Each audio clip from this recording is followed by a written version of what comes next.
আজ হোলির দিনে সকাল সকালবেলা আমার কর্তামশাইয়ের আবদার হলো কি আজকে কিছু হোলির দিনে কিছু কালারফুল ব্রেকফাস্ট খাবে। তো আজকে বানিয়ে ফেললাম একটা হেলদি অ্যান্ড টেস্টি ব্রেকফাস্ট। এটা ওয়েট লস করতেও খুব হেল্প করে। তাই আজকে বিটরুট দিয়ে বানিয়ে ফেললাম এই কালারফুল রেসিপিটা। নমস্কার বন্ধুরা, welcome to my channel Appy kitchen. আমি অপর্ণা, আমার চ্যানেলে আপনাদের স্বাগত জানাচ্ছি। বন্ধুরা, আমার চ্যানেলে এই রকমের নতুন নতুন রেসিপি আপনারা যদি পেতে চান, প্লিজ আমার চ্যানেলটাকে সাবস্ক্রাইব করে দেবেন আর পাশে থাকা বেল আইকনটা অবশ্যই ক্লিক করে দেবেন, যাতে আমি আমার চ্যানেলে নতুন নতুন রেসিপি আপলোড করলে আপনাদের কাছে তার নোটিফিকেশন চলে যায়। আমার রেসিপি আপনাদের যদি ভালো লাগে একটা লাইক দেবেন, আর রেসিপি আপনার কেমন লাগছে আমাকে অবশ্যই কমেন্ট করে জানাবেন। Thank you. এখানে আমি একটা বিটরুট নিয়েছি। বিটরুটটা খোলা ছাড়িয়ে ভালোভাবে ধুয়ে নিয়েছি। বিটরুটটাকে এবার ছোট গ্রেটারের সাহায্যে গ্রেট করে নিলাম। দেখতেই পাওয়া যাচ্ছে বিটরুটটাকে পুরো গ্রেট করা হয়ে গেছে। গ্যাসের ফ্লেমটা অন করে একটা প্যান বসিয়ে নিলাম আর প্যানের মধ্যে একটু ঘি দিয়ে দিলাম। ঘিটা একটু মেল্ট হয়ে গেলেই এর মধ্যে আমি দিয়ে দেবো একটু সর্ষে। এখানে আমি কালো সর্ষে নিয়েছি। এই জিনিসটা ঘিয়ের মধ্যে করলেই খেতে টেস্ট হয়। এবার ওপর থেকে দিয়ে দিলাম একটু কারি পাতা।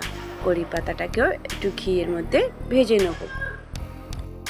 কারি পাতার কালারটা চেঞ্জ হয়ে গেছে। এবার আমি ওপর থেকে দিয়ে দিলাম একটু গ্রেট করে রাখা বিটগুলো।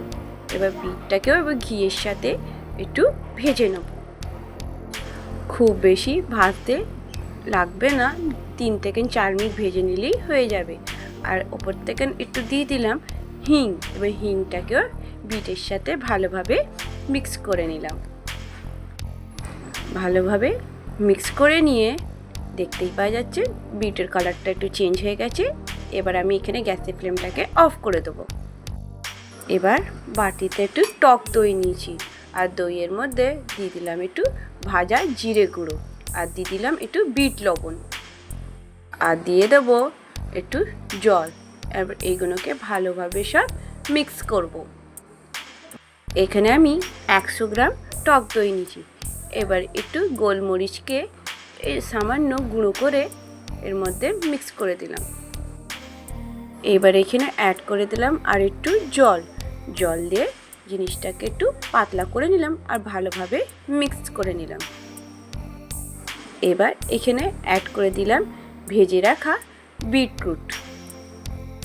বিটরুটটাকেও এবার দইয়ের সাথে ভালোভাবে মিক্স করে দিলাম। বিটটা যত মিক্স করবে দেখতেই পাবেন দইয়ের কালারটা চেঞ্জ হয়ে গেছে। এবার এখানে রেডি হয়ে গেছে আমাদের বিটরুটের রায়তা। এই বিটরুটের রায়তাটা এতটাই টেস্টি হয় কি আপনারা রুটি দিয়েও খেতে পারেন বা শুধুও খেতে পারেন। এখানে রায়তাটা একটু গাঢ় হয়ে গেছে বলে আমি আর একটু এখানে জল অ্যাড করে দিলাম। আমার যখনই বাড়িতে কিছু তরকারি পাতি না করতে ইচ্ছা করে আর বাড়িতে দই আর বিটরুট থাকলে আমি এইভাবেই কুইকলি বিটরুটের রায়তাটা রেডি করে নিই। Thank you for watching my video.